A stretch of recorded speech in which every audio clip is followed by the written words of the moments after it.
Leo mnanunua mtungi ya gas shilingi 2,000, shilingi 2,800. Tumesema sasa tutaweka pesa ya serikali kupunguza gharama ya mtungi ya gas.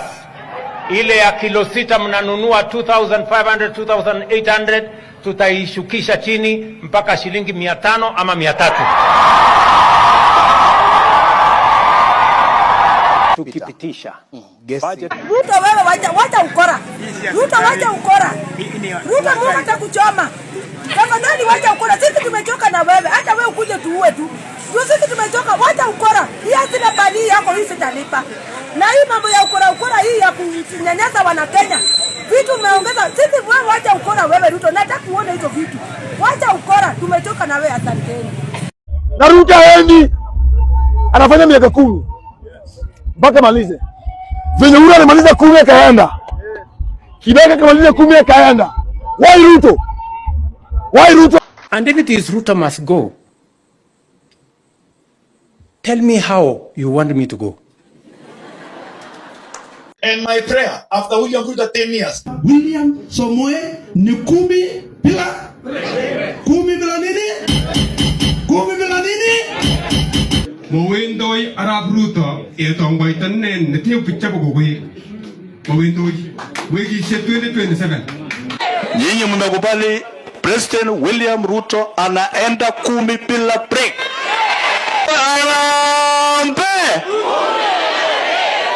Nyinyi mnyamaze, mkimie, muombe na muweke kura. Kazi ingine yote, kazi ya kusukuma Ruto State House ni yetu watu ya mlima. Tuko na kula milioni 6 na yote tutapatia yeye. Mimi nashangaa. Sasa hii nimeona picha nyingine last week. Watu wamepiga picha wanasema ati audacity of hope. New dawn. Sasa Rigathi Gachagua ndio new dawn in Kenya. Bwana Odinga na watu yako, mkitaka kurudi kwa barabara mrudi. Bora msiharibu mali ya Wakenya. Bora msitume watu kuiba mali ya Wakenya. Na mimi naona they are trying to intimidate the Inspector General of Police Japhet Koome. Mambo ya 2027 inakuja. Lakini tuko 2025. Hatuwezi kufanya campaign kwa miaka 5 kila mara kwa mara. Unaona watu ambao wanaungana saa hizi atuo tufanye hivi ndio tutoe Ruto. Aim yao ni kutoa Ruto. Aim yangu ni kuzungumza na wananchi on issue based. So ukiona hii magrupu nyingi kila mahali wakienda ni jina Ruto tu. Ruto tu. I don't have time to that. Ruto is already the president. Why would I be saying oh Ruto enda hii? The only thing is let me wacha niongee na wananchi wanione kama Wajakoya. Vile nilisimama last time bila resources. But they helped me, they listened to me. Ingawa wakati wao alikuwa akisema mtu wa bangi. Hey y'all, come look at this. Sasa wakati hiyo wana sema toboa. Na kiongozi anasimama akidanganya mchana na amekuwa ndani ya serikali. Sorry, nisema sasa nani? Usiwe mtu ule wa kutuambia ya kwamba nchi ya Kenya hakuna wajinga waliisha, alafu wewe mwenyewe unatuongelesha kama wajinga. Na tumeambia polisi mtu yoyote mwenye atakaribia police station piga yeye risasi. Mtu yoyote. Shoot to kill. Police have no license to kill human beings. If somebody has committed a crime, arrest that person and take him before a court of law. Charge him. So anybody giving instruction to a police officer that oh kama mtu na karibia police station piga risasi.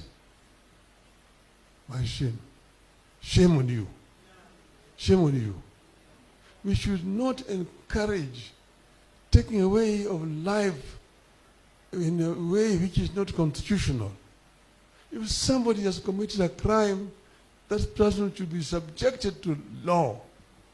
Arrest that person and take him to a court of law, charge him, and let the court find him guilty and then sentence him. This is the civilized society. This is the society that we want today.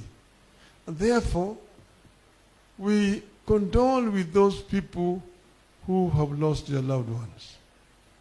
But at the same time, we condemn the criminals who deliberately went to destroy people's properties, burning courts, burning police stations. That is not a solution. So we must find a way as a country. This country, we need a proper way. We need a national convention to talk about the way forward, the Kenya we want.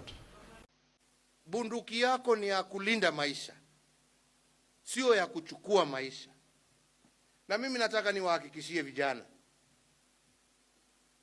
tabu hii iko na sio kati yenu, hata Kenya mzima. Na ni tabu ambaye tunataka kushughulikia kama serikali. Lakini haswa kwenu nyinyi, na waomba na wasii, ukiona uko na shida, iwe ni shida ya kinyumbani, iwe ni shida ya kikazi, tafuta mwenzako, tafuta ofisa mkubwa wako, tafuta family member wako, muongee naye. Na unaweza kuona kwa kuongea peke yake umepata suluhisho ya shida yako. Tunaelewana vijana? Tunaelewana vijana? Yes. There is nothing that cannot be resolved.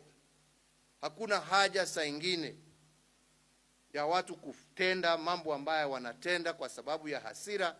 Yes, we have this problem and it is part with us. And it is not only amongst you, it is amongst many young Kenyans today.